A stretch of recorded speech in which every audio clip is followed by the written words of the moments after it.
How do you socialize at a party where you only know the host and you're not too social? One time when this happened to me, I just found a mid-sized group of people having a conversation about general stuff and kind of hung out at the edges listening. Like, the group was big enough and they weren't talking about in-group stuff, so that me just kind of sidling up wasn't distracting.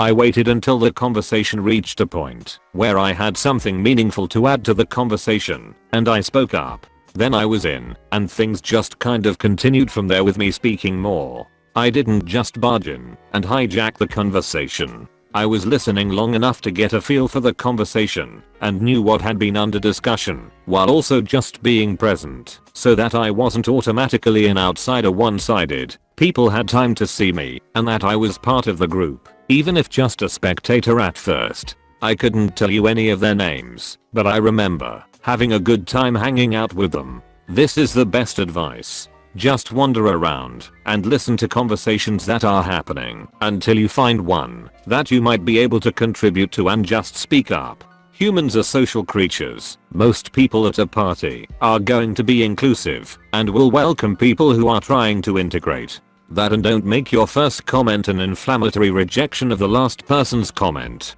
Nah, you'd f*** your opinion. Here's why. I for one always carry my rape whistle to shun people trying to talk to me at a crowded party. I also always listen for people pooping in the stalls, just waiting to pounce underneath the stall to shame people when I hear something. Also, watch the feet. In a closed conversation, people's feet will point towards one another. In an open conversation you can enter, the feet are usually pointed away. Yeah, but after an hour of standing slightly outside a circle of people they start to get a little sketched out. Get there a little early when people are just starting to show up and the host isn't super busy yet. If there's just a small group talking with the host, it would seem natural for the host to introduce you to them. Alternatively, when you get there and greet said host, there's no shame in saying I don't know anyone else here. Will you introduce me to someone? Oh, the idea with asking the host to introduce you is good. I never thought about that. The host will probably also have an idea with which person/group you'll get along the best. Or maybe the host is too busy having fun during the party to have time for you, leaving you standing awkwardly in a corner waiting for an introduction. But somehow you got invited to a party, so it's still a good start. That is me. Going to a party that I didn't want to go because of my antisocial skills. But it is weird that I meet new people that I really enjoy to be around with. Life is weird, man. Got some new friends because of this. It's not a bug, it's a feature. Can I have the social skills and the antisocial skills? It will make the server crash. Look around and find someone who is also alone in the corner. At least you have something common to say, like, dude, help me. I don't know anyone at this party. I went to a party of around 20 people and they all know one another except for me and this other girl. We only know the host. We sat next to each other and we begin small talk. Next thing I know we are sharing our live stories, laughing and having a good time. The people at the party assumed we were best friends. I never get to see her again, but I will never forget her. Loved like this. One time when I was 14 I was at this resort in Mexico. There was this Italian girl there who I thought was beautiful and somehow we ended up playing ping pong in the rec for hours, then chilled on the beach at night. She didn't speak English and I didn't speak Italian, so we just spent the time pointing to things and telling each other what they were in our language. It got late, so she gave me a kiss on the cheek, then we departed. Don't even remember her name, but I can picture her face perfectly. Never gonna forget her. That sounds like every teenager's dream ever.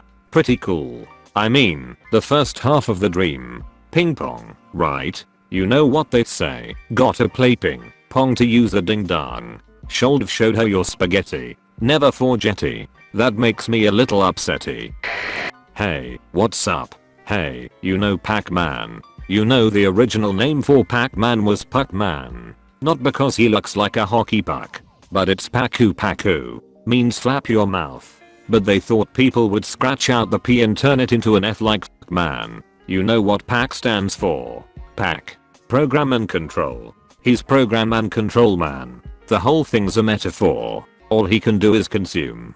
He's pursued by demons that are probably just in his own head. And even if he does manage to escape by slipping out one side of the maze, what happens? He comes right back in the other side.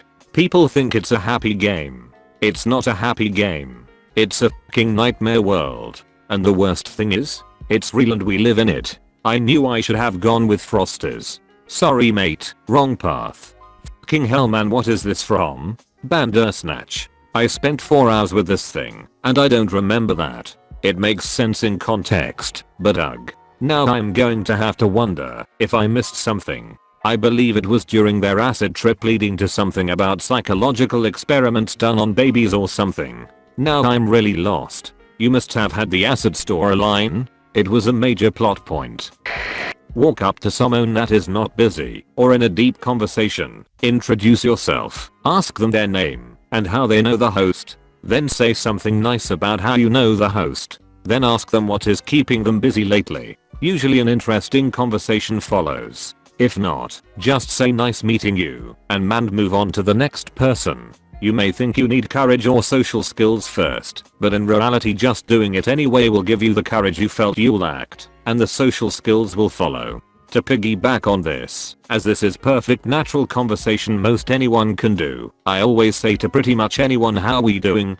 Good day. Simple start followed by my name with my hand out for a handshake usually prompts them to give their name too. As I'm British I often make the customary weather comment and the minor inconvenience or enjoyment it has on my day. But once you become more experienced you find your flow and generally can reuse it with anyone. One thing to work towards is short, clear questions with common answers that give your conversation starters a good flow. Then you get into deeper, more personalized chat as you build your report. Whoa, wait, when do I start writing this report? He's British. They have to submit a weekly typed report to the Queen of no less than 2 pages, but no more than 5 summarizing every social interaction they've had that week. If you fail to submit it too many times, she sends the swans after you. If we send more than 1 a week, though, we are deemed far too social to be British. Don't lie. It's corgis, not swans. Little low to the ground dogs with very pointy ears. It's no wonder some people are scared to death of corgis. Well, the corgis act as the ground troops and the swans are the air force. It's more of a team effort, but you're not supposed to tell anyone about the corgis, so they come as a surprise. I believe the technical term is shock troops. I have a tendency to pretend I'm someone more confident. I'll walk up to strangers and compliment something about them. Oh my god, your shoes are so cute. Where did you get them? People love compliments that are sincere and love talking about themselves. It gets the ball rolling. I do that and back it up with a couple of random but interesting conversation starters. Stuff like, hey, did you know I have an above average number of fingers/limbs? Or because there's always pregnant people it means the average number of skeletons per person is more than 1. It's odd but it gets people thinking and chatting. This one only works if you have 10 fingers/4 limbs. Because some people have fewer than 10 fingers/4 limbs, but most people born with more have them removed during infancy. It brings the whole average, mean, down. That entirely depends on what type of average you are using. You are using the mean. The mode makes much more sense to use in this situation than the mean or the median. The mode is a number which is most common. So you do in fact have the average number of fingers/limbs. Yes, I'm fun at parties. Well, if you responded with that, then it worked. New conversation topic. The point of the conversation starter isn't to make sense. Think outside the box. Step 1.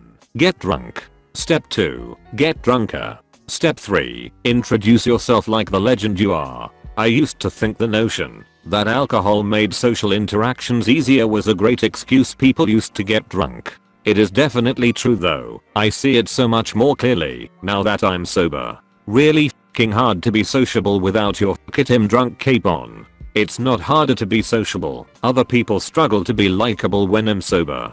Me getting drunk is helping them. I'm basically making the world a better place, 1 drink at a time. I've always said caffeine make me a better person and alcohol makes you a better person. I think you, GP and I could rule the world. Really makes you wonder what percentage of marriages/friendships were started by 2 people talking to each other because of alcohol or mayo. I'd bet it's a healthy percentage. This is golden. Casually ask guests how they know the host and use that as a starting point for a conversation. Oh, you work together? In the same role? How long have you been working there? What do you like about it? If it seems like they don't like the job or don't want to talk about work, turn it into asking them about their hobbies. Oh, you went to school together? What did you study? Were you roommates? If they went to college far away, ask how they ended up in your city. From there you might learn where they grew up, and that can turn into another conversation. Oh, your dogs go to the same groomer? Tell me about your pet or pets. Can I see pictures? Oh, you were incarcerated together? What were you in for?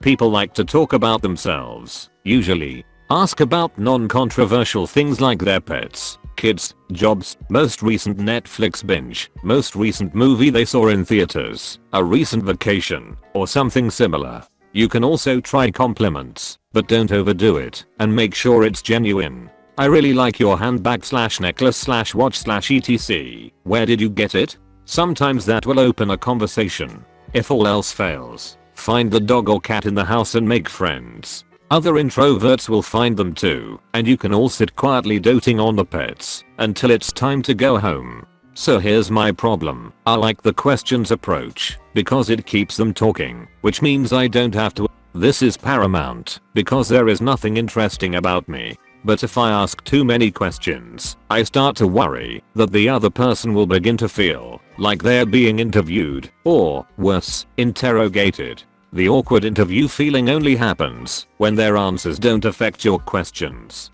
Awkward interview. What do you do? Route scheduling for DoorDash. Where are you located? San Francisco. What do you like about it? It pays well.